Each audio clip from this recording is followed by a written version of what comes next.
कोशिश हो सके तो अपनी संस्कृति को बचाइए, समझिए, अपने पहनावे को, अपनी भाषा को, अपने व्यवहार को जितना ज्यादा हो सके शुद्ध कीजिए।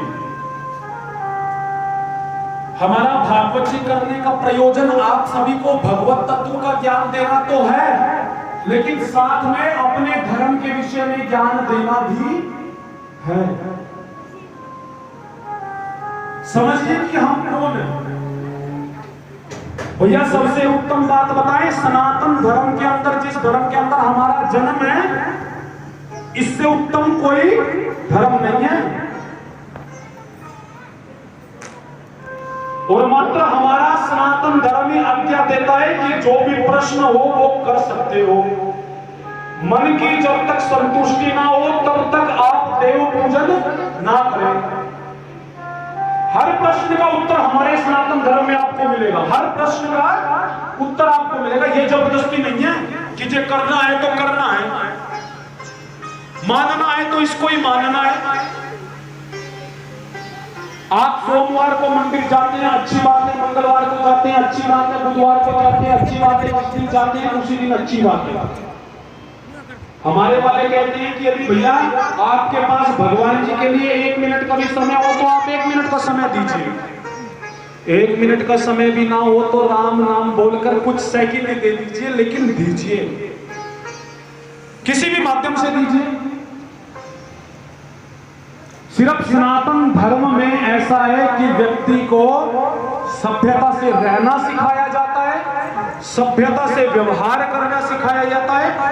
वैष्णव रूप में रहकर सततम और रजगुण को किस प्रकार नियंत्रित रखा जाए, भगवान को पाया जाए, ये सब सिखाया जाता है, बताया जाता है।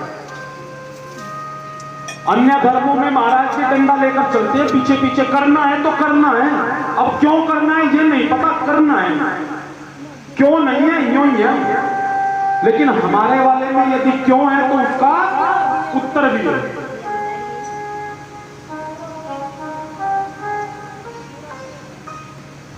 क्रिश्चियन होते हैं ना महाराज जी, रविवार के दिन जाना है चर्च में तो जाना है, जाना है तो जाना है, रुक नहीं सकते आप इस आज्ञा को भंग नहीं कर सकते। आपके कार्य से, आपके किसी भी कार्य से कोई मतलब नहीं है। आप घर पर बैठकर राम नाम नहीं ले सकते। आपके भाव कहां दिखेंगे? जब आप वहां जाएंगे जहां पर उन्होंने स्थान दे रखा है, बना रखा है।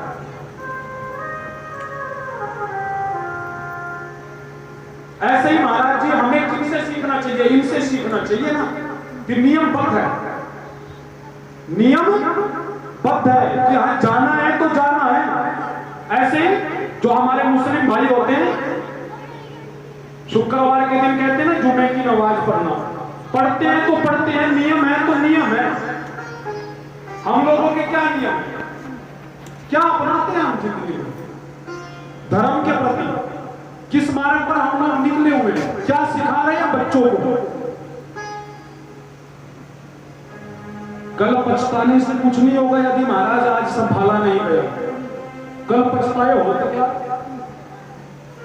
जब चिड़िया चुग गई खेत।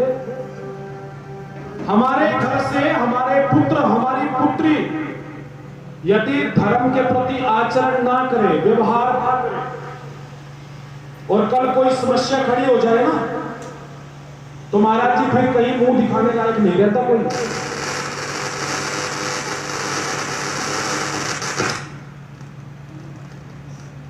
बोले बालकृष्ण लाल की अपने बच्चों को माता पिता का दायित्व बनता है। जैसे आप सब माताएं आई हैं ना, बच्चों को साथ में लेकर आइए, लड़कियों को साथ में लेकर आइए, उन्हें सिखाइए कि किस प्रकार माता का अनुसरण करना चाहिए, गृहस्थ जीवन की शिक्षा दीजिए, किस प्रकार अपने पति के प्रति धर्म बनता है उसके विषय में बताइए, किस प्रकार अपने भाई के प्रति धर्म बनता है उसके विषय में बताइए। मार्ग से जो आज के समय पे भटक रही है ना कन्याएं, महाराज जी इसके पीछे सबसे बड़ा कारण हम लोग हैं, जो अपने धर्म को स्वयं नहीं समझते तो दूसरे कुछ गड़बड़ हो जाती है, कुछ भी बात हो जाती है, तो तुरंत जो है वो दूसरे के ऊपर हम उंगली रख देते हैं, उसका दोष निकाल देते हैं, अपना स्वयं का कोई दोष ही नहीं मानेगा। आज के समय में धर्म परिवर्तन की बात चली हुई है, सबसे ज्यादा चली हुई है, हमारे देश में विशेष चली हुई है। क्यों? हम अपने धर्म पे पक्के नहीं हैं। स्वधर्मे निधनम गता, भगवान जी भगवत गीता के अंदर बार बार कहते हैं। क्यों कहते हैं? अरे अपने धर्म के अंदर मरना ही सबसे बड़ी मुक्ति है, इससे बड़ा क्या प्रमाण चाहिए? पक्की मोहर लगाई है भगवान जी ने, उसके बावजूद भी हम अपने धर्म से भ्रष्ट होते जा रहे हैं।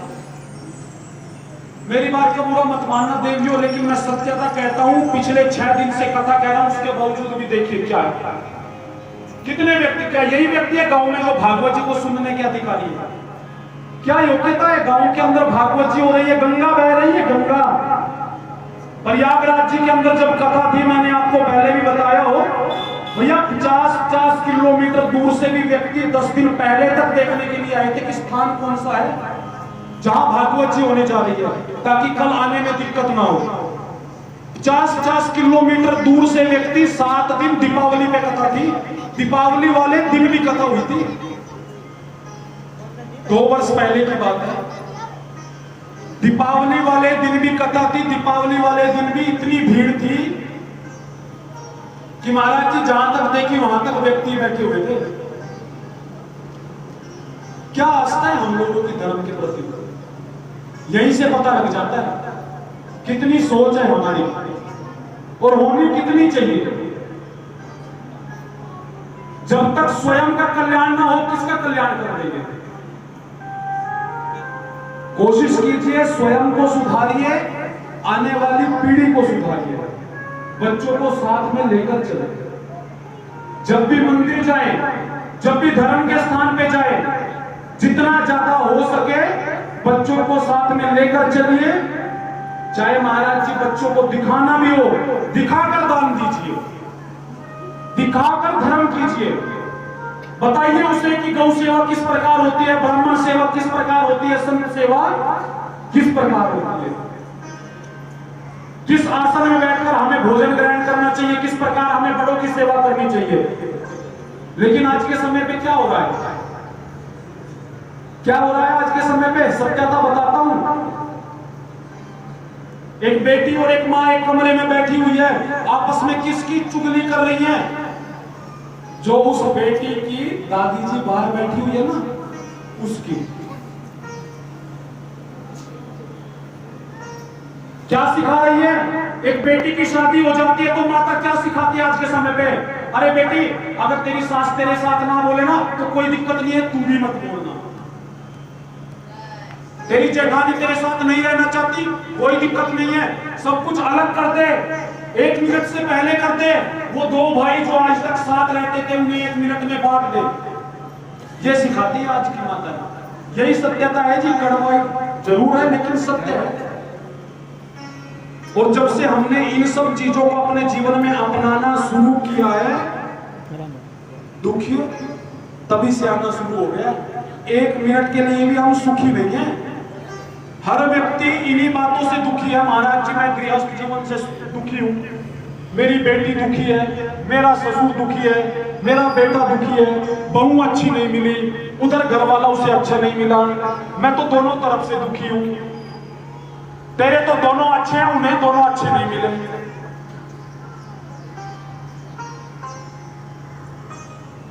जब सास बनती है तो बहू अच्छी नहीं लगती, जब बहू बनती है तब सास अच्छी नहीं लगती। सीता माता जब अनुसुईया जी को मिली थी ना, महाराज जी पत्नी का धर्म क्या होता है इसके विषय में एक शिक्षा दी थी अनुसुईया माता ने। तब बताया था कि पत्नी का धर्म जो है ना, वो महाराज जी इतना कठिन होता है कि उसे निभाना हर किसी स्त्री के बस की बात नहीं है। सती होना कोई सरल बात है क्या? कहा बेटी को ज्ञान कैसा देना चाहिए? कहा ऐसा ज्ञान देना चाहिए कि वो अपने पति में ही परमेश्वर का ध्यान करे। किसका ध्यान करे? परमेश्वर का। इसीलिए क्या कहा जाता है? पति परमेश्वर। स्त्रियों के लिए विशेष वर्जित है अपने पति को छोड़कर किसी दूसरे पर पुरुष का स्पर्श भी करना। क्या करना? स्पर्श भी करना, चाहे वो कोई भी क्यों ना हो, ब्राह्मण हो, संत हो, कोई भी हो। यदि प्रणाम करना है तो महाराज जी जहां भगवान जी के चरण होते हैं ना, ब्राह्मण के चरण होते हैं, संतों के चरण होते हैं, उससे कुछ इंच पीछे प्रणाम कीजिए। चरणों का स्पर्श मनुष्य के तो छोड़िए, भगवान जी भी साक्षात सामने प्रकट हो जाए। इसका उदाहरण देता हूं अभी के अभी। मनु और शत्रुपा ने तप किया था भगवान जी को प्रसन्न करने के लिए। मनु और शत्रुपा ने भगवान जी को प्रसन्न करने के लिए तप किया था। भगवान जी साक्षात सामने आए थे। मनु महाराज जी ने दंडवत होकर प्रणाम किया था, लेकिन शत्रुपा ने खड़े खड़े भगवान जी को शीश झुकाकर प्रणाम किया था। भगवान जी ने वहीं से प्रणाम स्वीकार किया और आशीर्वाद दिया था।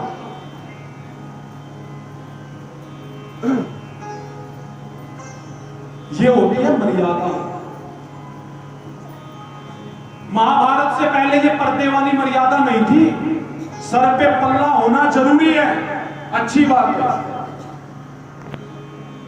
घूंघट नहीं था, आंखों की शर्म थी, स्त्री में भी और पुरुष में भी।